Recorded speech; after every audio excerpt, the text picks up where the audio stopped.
अस्सलाम वालेकुम viewers, easy way to English में खुश आमदीद। मैं हूं Mohammad Danish Raza, English language teacher and trainer. Viewers, हमारा टॉपिक चल रहा है जी ग्रामर। आज हम ग्रामर की बेस पढ़ने जा रहे हैं। जैसे कि ग्रामर की डेफिनेशन हमने की, the study of sentence structure. तो जब हम सेंटेंस स्ट्रक्चर की बात करते हैं, सेंटेंस एक कंप्लीट स्पीच होती है, एक मुकम्मल बात होती है जो की जा रही होती है और सुनने वाला उसको समझ रहा होता है। इसको हम स्पीच भी कह सकते हैं, इसको हम सेंटेंस भी कह सकते हैं, इसको हम अटरेंस भी कह सकते हैं, एक कंप्लीट कॉन्सेप्ट और कंप्लीट सेंस भी कह सकते हैं। तो जब हम सेंटेंस को देखते हैं, सेंटेंस मीन्स अ स्पीच, एक बात की गई है, एक जुमला अदा किया गया है। तो जब हम स्पीच की बात करेंगे, जैसे कि मैंने पिछली वीडियो में बताया कि ग्रामर किस तरह बेस कर रही है, ग्रामर की डेफिनेशन क्या बन रही है, ग्रामर कहाँ से स्टार्ट की जाएगी। तो जब भी हम ग्रामर की बेस लेते हैं, ग्रामर की बेस सेंटेंस होती है, मीन्स एक स्पीच होती है, और उस सेंटेंस को तोड़ना ही ग्रामर कहलाता है, उस सेंटेंस को ब्रेक डाउन करना ही ग्रामर कहलाता है, into different units, into different parts. तो इस लिहाज से जब हम देखते हैं कि sentence is a speech, sentence is a complete sense, तो हम क्या कहेंगे कि सेंटेंस के पार्ट्स क्या हैं। Sentence is a speech and there should be some parts of speech, कि आप जो बात कर रहे हैं, आपने जो जुमला अदा किया है, उसके मुख्तलिफ अज्जा क्या हैं, पार्ट्स ऑफ स्पीच क्या हैं। अब यहाँ पे एक और अहम चीज़ बताता चलूँ कि हम स्ट्रक्चर और फंक्शन, इन दोनों को अलग अलग रखते हैं। स्ट्रक्चर और चीज़ होती है, फंक्शन थोड़ा और चीज़ होती है। फंक्शन यूजेज में आ जाता है, स्ट्रक्चर थोड़ा रिटर्न में आ जाता है। यूज़ उसका भी है डेफिनेटली, बट उसको थोड़ा राइटिंग स्टाइल, स्ट्रक्चर स्टाइल पे आ जाता है। तो ग्रामर बेस कर रही होती है क्योंकि बेसिकली स्ट्रक्चर पे।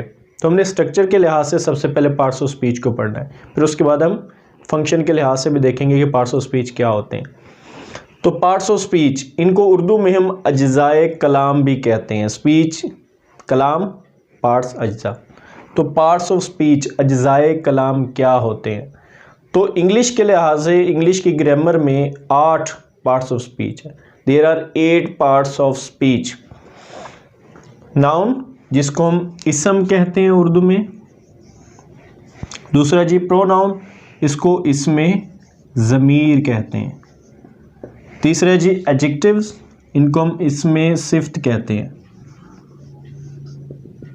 चौथा आ जाता है जी वर्ब, इसको हम फेल या ज़माने का नाम भी देते हैं। इसको एडवर्ब, इसको हम मुतअल्लिक फेल कहते हैं।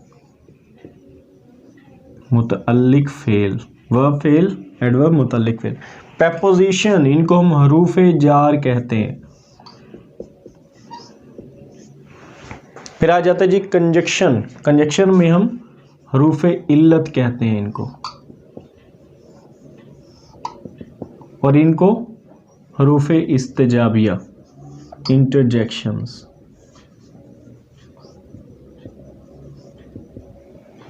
इंटरजेक्शन, हरूफे इस्तिजाबिया। यहाँ पे एक और चीज़ बताता चलूँ कि कुछ बुक्स में, लोकल बुक्स के अंदर आर्टिकल्स को 9th पार्ट ऑफ स्पीच भी लिखा गया है, जबकि आर्टिकल्स अलहदा से पार्ट ऑफ स्पीच नहीं है स्टैंडर्ड ग्रामर के मुताबिक। आर्टिकल्स हमारे एडजेक्टिव्स का पार्ट है, आर्टिकल्स को हम एडजेक्टिव्स में पढ़ते हैं।